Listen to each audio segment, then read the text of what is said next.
আমার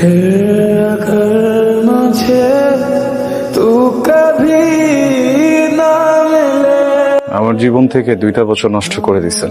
আমি কখনো আপনার জন্য শান্তিতে ক্লাস করতে পারিনি, ক্লাস থেকে বের করে নিয়ে আসছেন। আমি কখনো ফ্রেন্ডদের সাথে ঠিকভাবে আড্ডা দিতে পারিনি, সেখান থেকেও নিয়ে আসছেন। ইম্পর্টেন্ট কথা বলবেন, তাই না? এগুলো ইম্পর্টেন্ট কথা।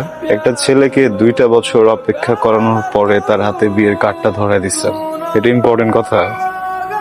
বলেন। কথা বলেন না, তাকাচ্ছেন কেন? এইটা ইম্পর্টেন্ট কথা।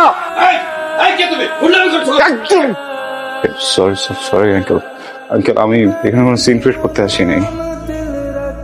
আমি জাস্ট আসছি ইম্পর্টেন্ট কথাটা শোনার জন্য। আমি ইম্পর্টেন্ট কথাটা শুনে আঙ্কেল চলে যাবো, আমি ডিস্টার্ব করবো না প্লিজ। আপনি কি চান এখানে একটা সিন ক্রিয়েট হোক? না। 2টা বছর ছটফট করছেন না কথাটা বলার জন্য, এর থেকে অনেক বেশি ছটফট আমি করছি কথাটা শোনার জন্য।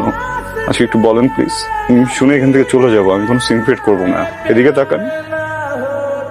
ভালোবাসি, আমি তোমাকে ভালোবাসি।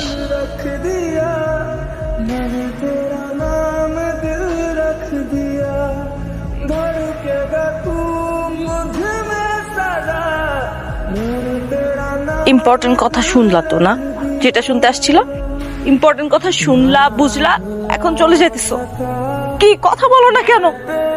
কারণ আমি কিছু বলতে আসিনি, শুনতে আসছিলাম। তখন আমি কি করব? বিয়ে করবেন, সংসার করবেন, সুখী হবেন। এত স্টুপিড তুমি, মাথায় বুদ্ধি নাই?